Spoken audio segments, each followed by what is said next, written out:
Kembali lagi di channel Fokuzer Anime, membahas fakta-fakta paling jos seputar One Piece. Nah, melanjutkan kisah Law bahagian pertama, part kedua.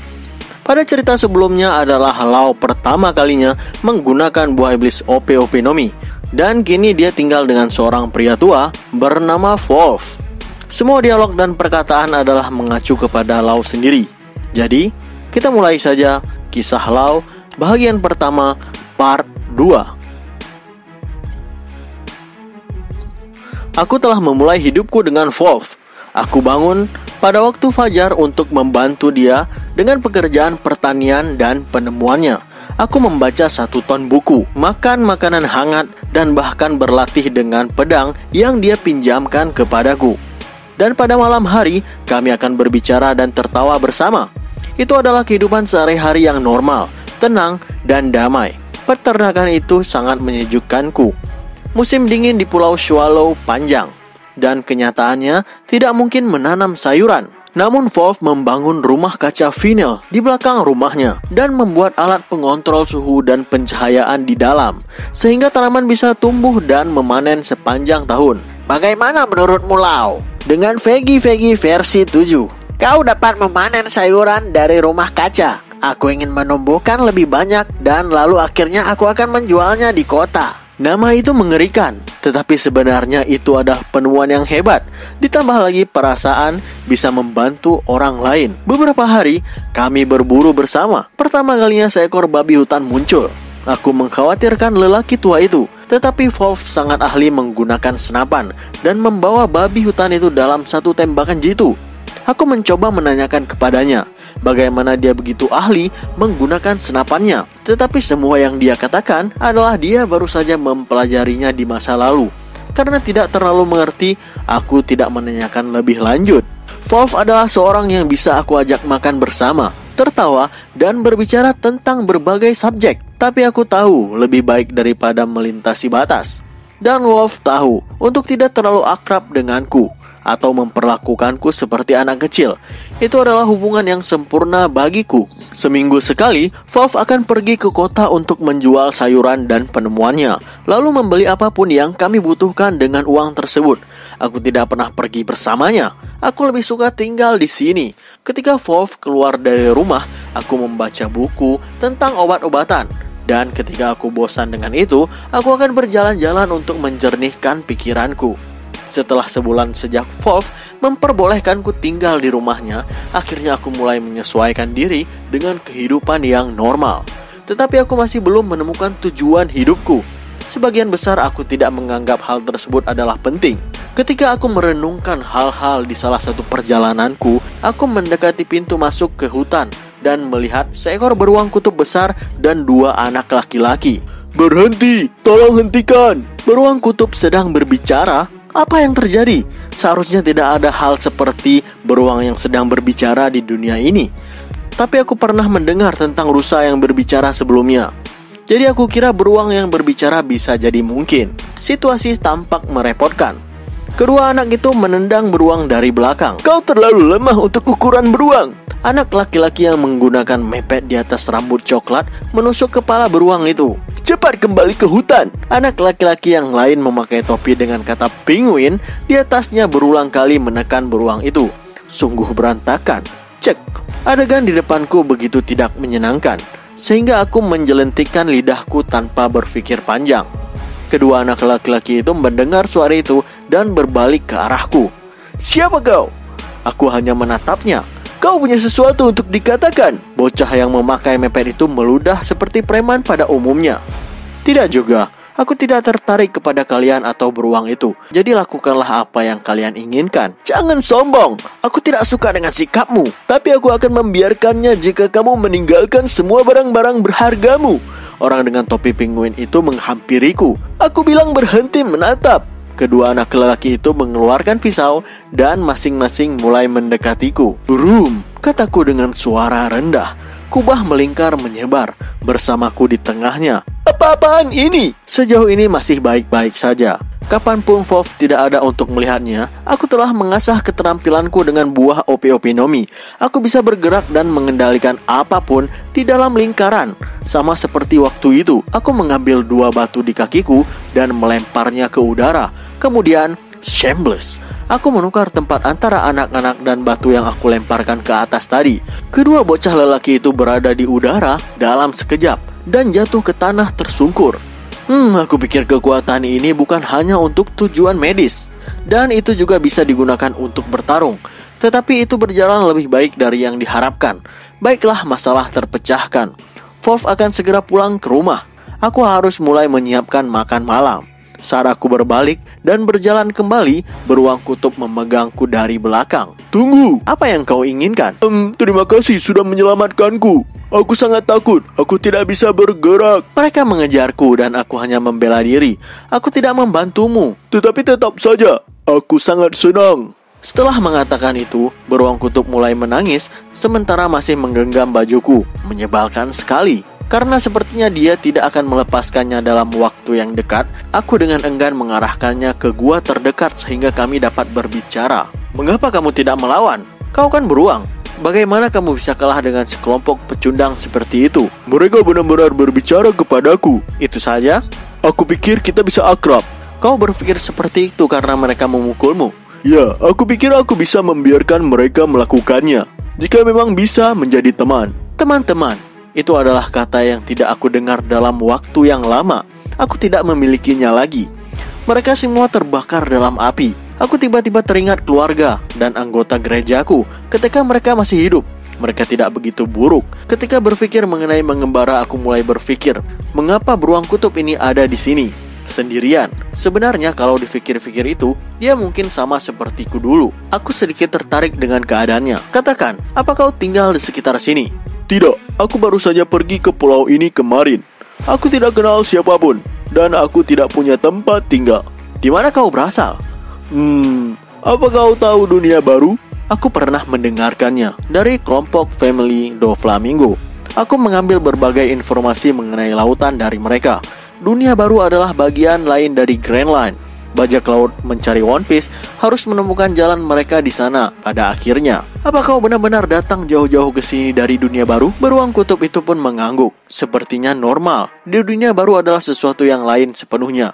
Harus laut, cuaca, magnet. Semua hal yang diperlukan untuk berlayar adalah kiprah di dunia baru. Itu yang dikatakan Doflamingo kepadaku. Itu adalah tempat di mana bajak laut dan penjelajah biasa tidak dapat melakukan perjalanan dengan kapal biasa. Dan untuk bisa datang jauh-jauh ke Pulau Swallow di North Blue, apa kau datang ke sini dengan kapalmu sendiri? Jika iya, itu akan membuat si beruang cukup menjadi navigator. Tentu saja tidak. Aku tahu sedikit tentang navigasi. Tetapi, ada sebuah pulau bernama Zou di dunia baru. Zou? Nama yang aneh. Apakah itu kampung halamanmu? Ya, aku tinggal di sana dengan orang-orang lain dari suku-suku Ming. Di Zou sangatlah damai. Aku berhubungan baik dengan keluargaku. Tetapi, suatu hari kakakku menghilang. Dia tidak bilang dia akan pergi. Tidak ada apa-apa, tidak ada sepatah kata pun. Jadi aku memutuskan untuk pergi mencarinya dan menaiki kapal. Tapi begitu aku menyadari itu adalah kapal yang salah, aku berada di North Blue. Itu benar-benar kesalahan. Ya, ditambah lagi kapal berguncang sangat buruk dan hampir disambar petir. Aku pikir aku akan mati.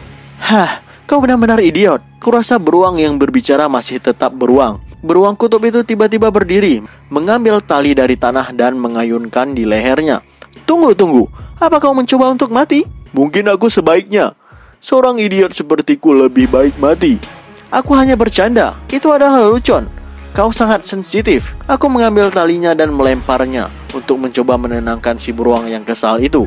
Jika dia mati karena lelucon bodoh, aku tidak bisa hidup karena terus memikirkan hal tersebut. Baiklah, jadi kamu tidak punya tempat tinggal, kan? Aku bertanya kepadanya. Tidak, aku benar-benar ingin naik kapal lalu pergi ke dunia baru. Tetapi sangat sulit menemukan kapal yang menuju ke tempat yang sangat berbahaya. Aku tidak bisa mengambil kapal sendiri. Dengan kemampuan navigasiku, aku bisa saja terjebak dalam badai dan mati. Kalau begitu, aku kira objektifmu adalah untuk menjadi lebih baik dalam bernavigasi, sehingga kau dapat keluar lagi dan menemukan saudaramu, bukan? Aku kira itu benar. Baik, ikutlah denganku, kata Lau. Hah? Aku mengabaikan beruang kutub yang ragu-ragu itu dan mulai berjalan. Dia segera terseok-seok mengincarku. Jadi, nama? Oh, nama kakakku adalah Zeppo. Dalam bahasa Ming artinya tampan. Maksudku namamu. Beritahu aku namamu. Oh, aku Beppo. Beppo ya? Tidak buruk. Mudah untuk dikatakan. Aku Lau. Trafalgar Law. Oke, sekarang diam saja dan lakukan apa yang aku katakan, Beppo. Aku tidak akan mencoba memburu atau memakanmu. Apa kau yakin? Kau tidak akan mendapatkanku untuk mengubahku menjadi beruang rebus atau apapun. Kenapa aku harus melakukan hal tersebut? Kami berjalan selama 30 menit dan kembali ke rumah. Wolf sudah ada di sana. Hey Mr. Zhang, berapa kali aku harus memberitahumu? Namaku bukan Mr. Zhang. Namaku adalah penemu jenius Wolf. Beruang besar itu apa? Oh, ini Beppo.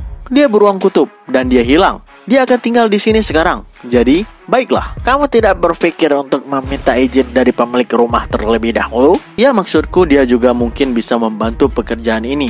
Oh, halo, aku Beppo. Dia membawaku ke sini tanpa menjelaskan apa-apa. Dia berbicara. Jangan terlalu berisik, Mr. Zhang.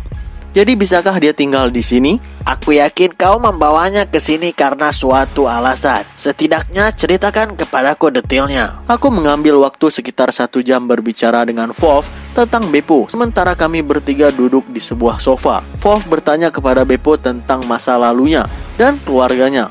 Begitu ada jeda dalam percakapan, dia pergi ke dapur dan membuat teh untuk kami bertiga, yang kami pun minum dengan tenang. Beppo tampak sedikit gugup saat dia minum tehnya, tapi itu sedikit nyata untuk melihat beruang minum dari secangkir teh. Kurasa aku mengerti sekarang. Wolf memecahkan keheningan itu tiba-tiba. Kau ingin mempelajari lebih lanjut tentang navigasi dan pergi mencari saudaramu. Aku tidak percaya beruang khawatir tentang keluarga mereka. Tetapi, ya, bukan motif yang mencurigakan atau apapun.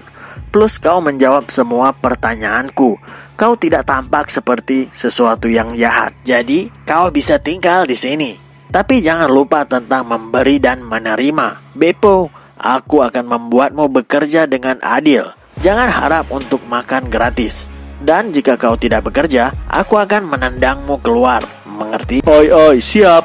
Aku akan melakukan yang terbaik untuk menjadi berguna. Wolf pergi ke kamarnya, mendengus dan bergumam tentang bagaimana hidupnya bukan apa-apa selain memiliki bocah sekarang. Beppo dan aku tidur di kamar yang sama. Aku mengklaim tempat tidur sejak aku tiba di sini dulu, dan aku meletakkan kasur di lantai untuknya. Hey Lau, kenapa kau bersikap baik kepadaku? Beppo bertanya dengan suara berbisik tidak lama setelah aku mematikan lampu. Kenapa kau bersikap baik? Kenapa aku bersikap baik?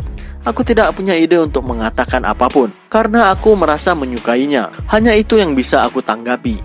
Seakan yakin dengan jawabannya, Beppo segera tidur mendengkur. Mungkin aku terjebak dalam ceritamu tentang keluargamu. Terkadang aku berpikir tentang apa sebenarnya keluarga itu. Aku memiliki ayah yang mengajariku tentang obat-obatan, dan ibuku yang selalu baik hati, dan juga saudara perempuanku, Lami, yang tidak pernah berhenti tersenyum ketika dia menderita penyakit Amber Lead. Tapi sekarang semua orang mati. Aku telah mendorongnya keluar dari kepalaku ketika aku ingin dunia merasakan keputusasaanku. Sekarang, baru-baru ini, aku telah bingung dengan kebaikan Wolf terhadapku dan aku terhadap Beppo. Sepertinya aku ingin mulai percaya kepada orang lagi. Itu semua berkat Cora, bahwa aku bisa mencapai titik ini. Terima kasih untuk semuanya. Kepada orang yang menyerahkan hidupnya sendiri dan berusaha mati-matian untuk menyelamatkanku. Apa itu Cora bagiku? Aku tidak memiliki hubungan darah dan kami bahkan tidak mengenal satu sama lain selama itu. Namun entah bagaimana kami adalah keluarga. Cinta yang bisa dirasakan tanpa kata-kata. Aku bertanya, apakah aku bisa mencintai seseorang seperti itu lagi? Jika aku tinggal dengan Mr. Zhang dan beruang, dapatkah aku tumbuh untuk mencintai mereka? Atau akankah itu terus menjadi hubungan memberi dan menerima, seperti yang dikatakan lelaki tua itu, di mana kita harus menggunakan satu sama lain? Suatu ledakan terdengar di hutan 1 bulan kemudian. 2 penindas yang terburu-buru berlari dan menangis keras di sana, Dua penindas itu adalah orang yang menindas Beppo, yakni Shachi dan Penguin. Lalu, Lau dan Beppo membantu mereka berdua dan membawanya ke rumah Wolf. Oke, aku akan merebus air.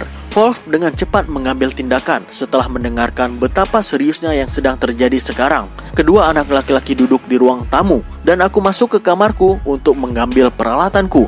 Ketika aku kembali, Beppo bertanya, "Apa yang bisa aku lakukan?" Suaranya gemetar. Aku akan mulai dengan perut si mepet. Aku harus menghentikan pendarahan si topi penguin ini. Ikat tali di sekitar ujung lengannya dengan erat dan tahan.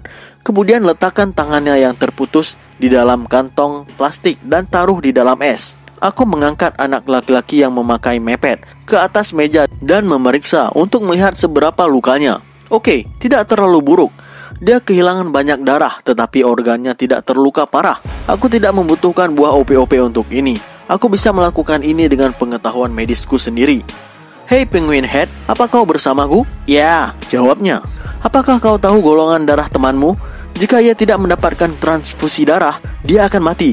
Tetapi jika darah yang salah diberikan kepadanya, dia akan menolaknya. Jika itu terjadi, sel darah merahnya akan hancur dan sel-sel di seluruh tubuhnya akan mengalami syok.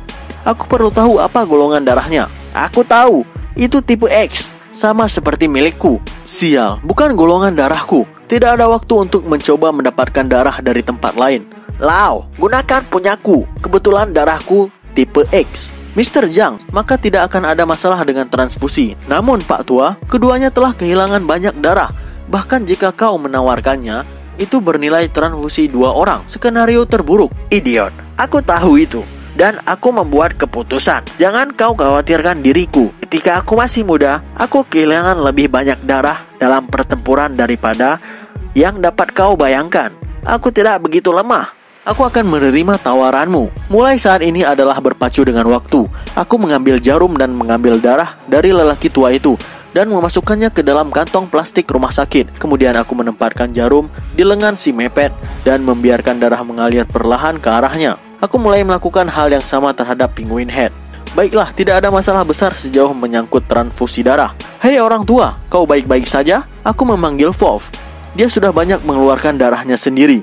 Lebih dari kehilangan cairan tubuh, ancaman dia mengalami syok sangat tinggi. "Aku tidak membutuhkan kau mengkhawatirkanku. Aku hanya sedikit pusing, seperti aku berdiri terlalu lama. Kau tidak punya waktu untuk mengkhawatirkan seorang tua sepertiku. Jadi cepatlah dan selesaikan apa yang sedang kau lakukan." "Aku mengerti, terima kasih." Tiba-tiba Wolf pingsan di sofa.